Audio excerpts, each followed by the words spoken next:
Nox Box. Everything you need to take your game from the box to the board. Hey guys, welcome to Nox Box. I am Nock himself. With me today is Cordial Bob. Hello. Today we have, oh my god, the brand new Glotkin. Brothers 1, 2 and 3. All three of them. It's the latest installment in the Warhammer End Times. We've got the model and we've got the tomb, and it is a tomb, to go with it. Tome. Oh no. No, it's a tome when it doesn't involve undead things. This involves undead things. Slightly does, they're in there, I promise. It's a tomb. We'll get to. Let's go. Yep. Awesome. Okay, the new Glotkin model from GW is part of the End Time series.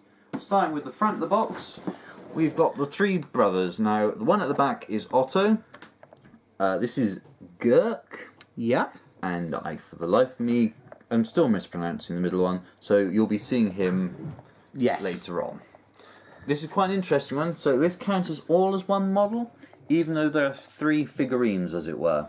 So you've got Glurk, I'm going to mispronounce that every time, with his great big crushing tentacle. He's got Nurgle's Rot, and he's got a breath weapon. You've then got, I'm still going to mispronounce, oh, well, I can say Otto, who can throw his scythe. He can throw his scythe. He can throw his scythe. Wow. When we get to the paperwork in there, I'll explain it a bit more. And then there's the middle brother is the level 4 caster, but he's got an interesting thing. He's got... How many sets of arms does he have? Probably about 3. 3 arms? Yeah, 3 arms. Nice. Ceremonial dagger, staff. I think, is it... He's got the bells that cause problems to other casters? Right, let's flip it over. Flip it over. So there's more figures. More figures. There's a lot of detail to be looked at in this one. Okay, let's see the figure. So, you That's know. all well and good, but what's the actual figure like, Rob?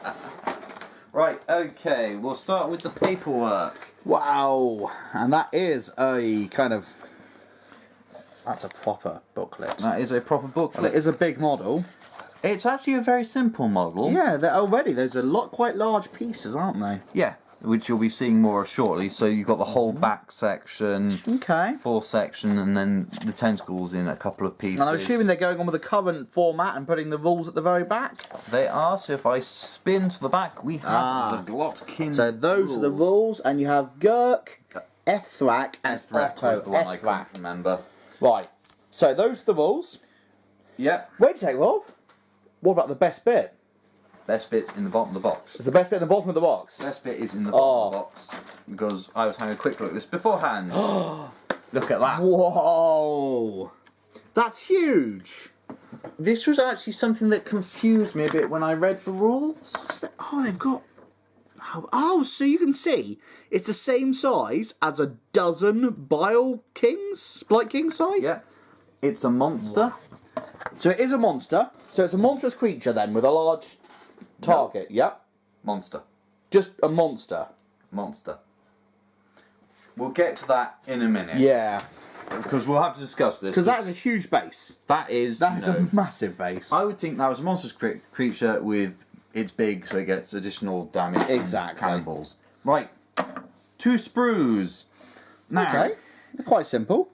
yes, very simple actually when you get down to it. So we've got, here's the back piece.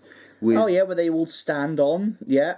no, that's his physical back. No, because those are dimples where the figures stand. This is his back. Oh yes, sorry, that's the top piece. Yeah. With the, he's got torches and stuff sticking out of his back. Yes, yeah, the crucible. Is it crucible? There's a word for it. Well, crucible's an alchemist tool.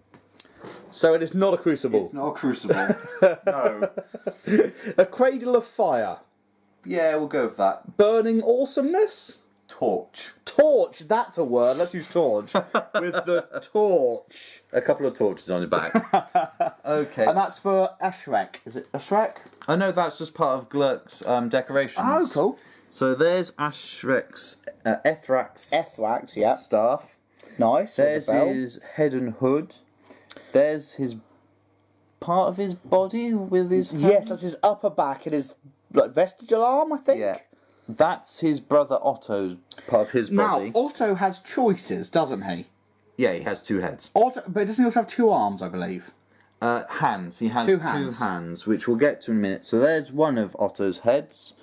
So that's the helmeted one that looks a bit like Festus's head. Yeah. Which is good. Festus has an amazing And head. there's the helmeted version, which I much prefer, because then you can easily get it in keeping with the rest of your theme. Yeah, looks like the Nurgle warrior of ever popularity for the Yeah. plastic kits. So there's the great big crushing tentacle for Gurk. Okay, just to put that into comparison, that head is a Chaos Knight's head. Yes. A Chaos Warrior's head. It's a big head, really. Yeah. And that is the size of the tentacle. Yes. You can't even get it in one big shot. Look, it's got a little one coming off the side to it. It has. He's got a special rule for that one as well. It's a strength 10 multiple d6 wound hit if it hits you with that. D6 wounds, multiple Yep. wounds. That's pretty awesome. So front rank, crunch, crunch, crunch, crunch, crunch. Look at that face. The gaping maw. Only a face only a mother could love. Yes. Oh yes, of course, these three are brothers. They are brothers, so I'll be very interested to read some more of the fluff on them when we get to it, because they are part of a raider fleet, I believe. Yes. Blight Mountain, that rings a bell. We'll get to it. But, you know, so there's the more decorations with great big protrusions out his back, Yeah. because it's a really interesting one. It's quite hard to piece together, actually, looking at it, because you've got all these large pieces, but they all look very, just kind of miscellaneous nurgly. So you've got what's obviously an arm, and then what could easily be another arm, and that could be an arm, and that's definitely part of an arm. That's an arm. That could be an arm, but I think it's a tusk. That could be an arm. It's a very odd model, actually. It looks really simple, but you can see how much details on every part. You can't tell which is the generic, like, kind of underside. They've just detailed everything. Well, if I spin this over, you'll get more of an idea of it. So these are actually leg parts. Oh, yeah. That's the main back. And you can see the points in the back, which are designed to have other pieces pushed into it. Yeah. So they're flattened from upside down. Yeah, and because then you've got places for like where the moors go and stuff Okay, like so you that. can see how it all goes together from that side. Yeah. But then this side is just detail, and some extra detail. Oh, most certainly. If you focus just on the back here, you've got ligaments, you've got sinew, you've got slimy bits, you've got pustules. As a painting... Oh, those three embedded skulls. Yes, Yeah. I remember reading about that in the fluff. Oh, and there should be a sign on all of these with 3 nails in them. Is that the Glotkin? It'll be here somewhere. Yes. Because there's the standard... Ah, here we go, on there. There are 3 nails inside the tentacle. Each of the 3 brothers should have those same 3 nails in them somewhere. Well, there's 3 nails on Ethrek's staff. Yeah. In that case... That's meant to be an ongoing theme on this set. And there's the 3 nails in Otto's scythe. Yes. Or they are... apparently they are... Oh, there you go. Here's an arm. Yeah. 3 nails through it. There you go. Yeah. That's Ethrak's arm.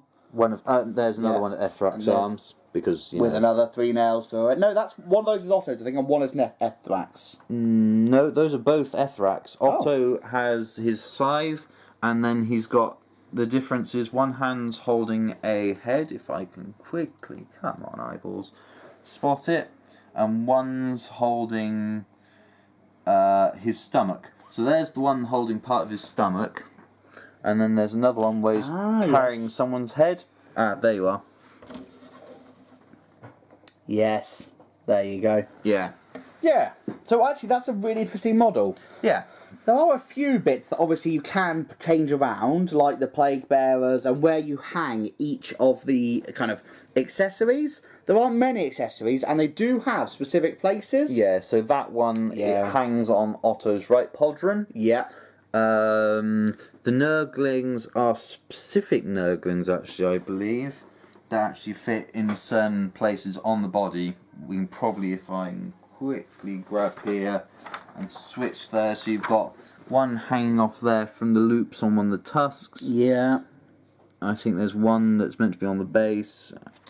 Yeah, you can see that actually those, they do have places they've been inspired for and designated. Yeah. But actually you could move them around enough to give it some kind of level of your model and not the Frankenfile saying one that everyone has. Yeah. So yeah. With this one, it'd be getting bits off the Warriors of Chaos, the Nurgling bases and stuff like that, and adding additional stuff, because how they've shown it is quite a plain base, but if you're doing a themed army, it's the easiest thing to modify. Yeah, and it's just going to be one of the biggest parts in any army, just looking at the size of that base. Yeah. It's just humongous. The few things... Look at that. That is a massive base. It's bigger than my hand. Yeah. It's huge. You think 2 8 units, too wide, you know... Yeah, it's a dozen Plague Kings. Blight Kings. You like calling them Plague Kings. I do a plague everything. No. Anyway, let's look at the book. Okay, then. So we've looked inside the box. Yep. Now the book. Now, again, this is a decent sized tome. It is a chunk smaller than the Gash. Though, to be fair to that, it is also cheaper. GW made something cheaper? For less, though. Yeah, but actually this is retailing at 40. And 40, okay, that is less than their standard rulebooks now. Yes. So I don't mind that. The new mini edition of the hardback for the 40k rulebook is £35 for a little mini hardback. Yeah. So 40 for that. What do you 2 think? books, The Space Marine slipcase. Codex is 35. Exactly. I think that's a really good deal. Yeah. I like it. So, slipcase matches in the same time as the End Times theme with Nagash. It's got the number 2 on it instead of 1. Yeah. So presumably they're going to build up along a line. So that's nice. Inside, 2 books. Book 1, Yep. book 2. The thin one is the scenarios and the rules. Thicker one, I wouldn't say thick, the codex sized one is, yeah, so it's a codex sized book, Yeah. which is the fluff, and a codex supplement sized book, which is the codex. The scenarios. Yeah. But if you look on the back of both of them, just Pictures, quickly, blah blah blah, Glotkin. I like that as a picture of the Glotkin. And I like the style difference they've done, where they've got the photographs of the actual models in the rules, Yeah. but then artistic pictures of them in the fluff. Yeah. And I like that. It's a nice little difference. So, straight to the rules. These rules are exact reprints of the White Dwarf rules for the Glotkin, for the, I think, called Magoth Lords, Yeah. and for Blight Kings. the Blight Kings, Yeah. and Gutwot Spume, the special character. Pirate. But then added on to it, they've got the whole, it's called Ascendancy. And depending on which god is ascendant of the Chaos Gods, their kind of followers get a different- bonus. Yeah. So if it's for Nurgle Demons, lose the Demonic Instability rule and gain, is it Fearless and Unstable. Unstable? Yeah, so Yeah. it's interesting. And for the Mortal followers, they all gain something really good that's totally not just escaped my tongue. It also alters how the way the magic winds of magic work, and there'll be different effects from the Chaos Gods depending on whose ascendancy will affect the battlefield. So quickly looking across, either the gods will be altered if you're a mortal follower, so you'll actually be able to choose to roll one of the dice. So if you've just rolled 2 dice and you've got a 6 and a 1, you roll the 1, and hopefully Demonhood is yours. Absolutely. Yes, that's it. So the Ascendant Mortals can re-roll any of their One of the Gods things. Yeah. And Ascendant Demons lose instability and gain Unbreakable and Unstable. Really? Not Yeah, stubborn? so it's not something, it's Unbreakable. And then it's got new spells for summoning. Yeah. So like the summoning of the Undead from Nagash and anyone that uses it, Yeah. any Chaos armies can summon demonic entities. So, And that's interesting because they've actually gone for the legions of Chaos. Ascended? No, what do you call it? So you have a group of previously you had Demons of Chaos, Yeah. Warriors of Chaos, Yeah. Beastmen of Chaos. Yeah. Now it's called all 3 together Legions of Chaos, Yeah. and they have lists of exactly what you can take from which codex, army book, Yeah. you would find it in. And that includes the digital editions as well. Yes, there which is. Yeah, quite they've got. Yeah, interesting. is it the Exalted? The Exalted Flamer and Yeah. the Exalted... Is it Chariot of Charioteers Slanesh, I think? Slanesh? Yeah. Because that And- was a Codex one. Yes, absolutely. Yeah. So it's interesting. It's got all the Nurgle rules you'd expect, Yeah. as well as Festus Ascended.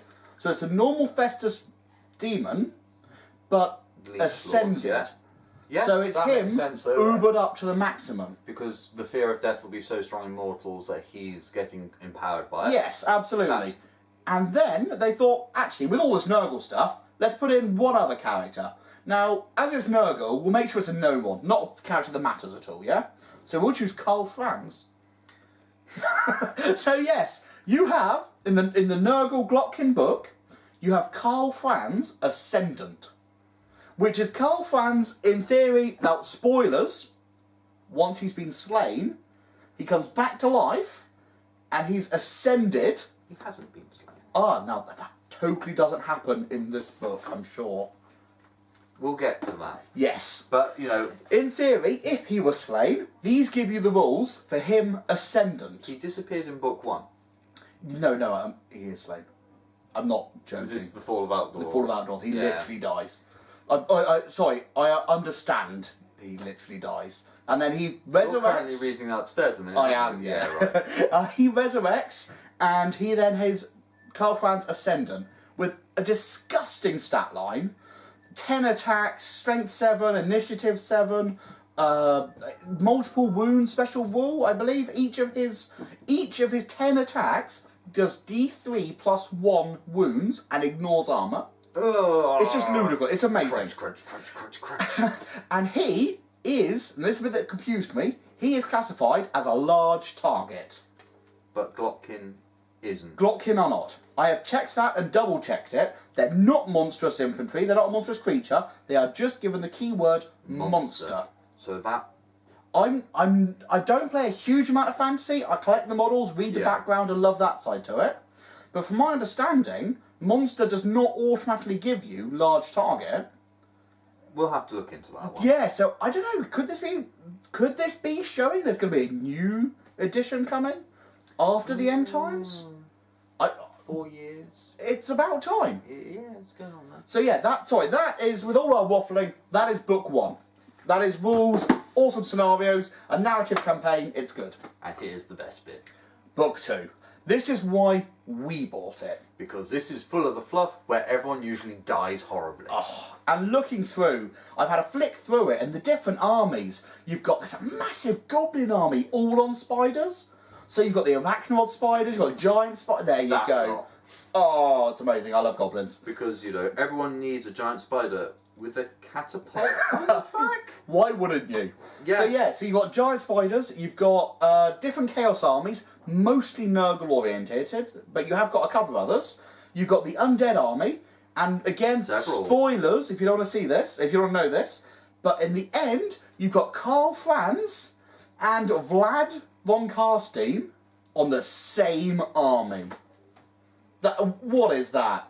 It is Elector Count Vlad von Karstein, isn't it? It is, which is quite strange, but... And that that with means Bretonnians as well. That means he has to wield a rune fang. Blows my mind that they've put those together. It's such a cool twist to the end times that these vampires, these hated people that have been preying on the Empire for all this time, sweep to the rescue. Also means that Vlad might become Emperor. Elector Counts can become the Emperor. Yes. And he has had that dream Why for not? quite a few centuries. Karl Franz has ascended to godhood, so Vlad might as well let him be Emperor. That would be amazing. Frankly, I do not know what is in GW's tea at the moment. But they should keep. But I love it. Just drink more. This is amazing. Every new release, every new kind of hidden pit for the end times just makes me happier. It'll be interesting to see who they do next for it. Now that is a question. Oh, there is. I don't know if it will be what they call them, but there is a name Alliance. for all the men together. Is it called the Alliance? It's the Realms of Men, was it? No, the Realms of Men is what I kept thinking it was going to be called, like the old Tolkien stuff. Yeah. But there is a name for it. It's a something Alliance, which they've kind of spoiled for Bretonnian and Talabheim and It the seems to be Empire and all the together. remnants of the humans banding together. The Realms United. So quick sneak there. Yeah. Realms United. That's got Bretonnians. It's got The engineers. yeah. The It's knightly orders. the Empire's Blades. You got the whole of the Reichsguard reserves, and then that goes on very quickly into the Carfrans and Vlad von Carstein. So I don't. Wow. Oh, Realms United. We'll have to wait and see, because if they're going to alter the army lineups, that would be the easiest way to do it. The Realms United, if they do go through doing a new Warhammer. Well, we'll have to wait and see. Watch this space. So yeah, that was us waffling on about the amazing new End Times releases. Next time. Remember to subscribe to the channel and like us on Facebook for all of your gaming needs.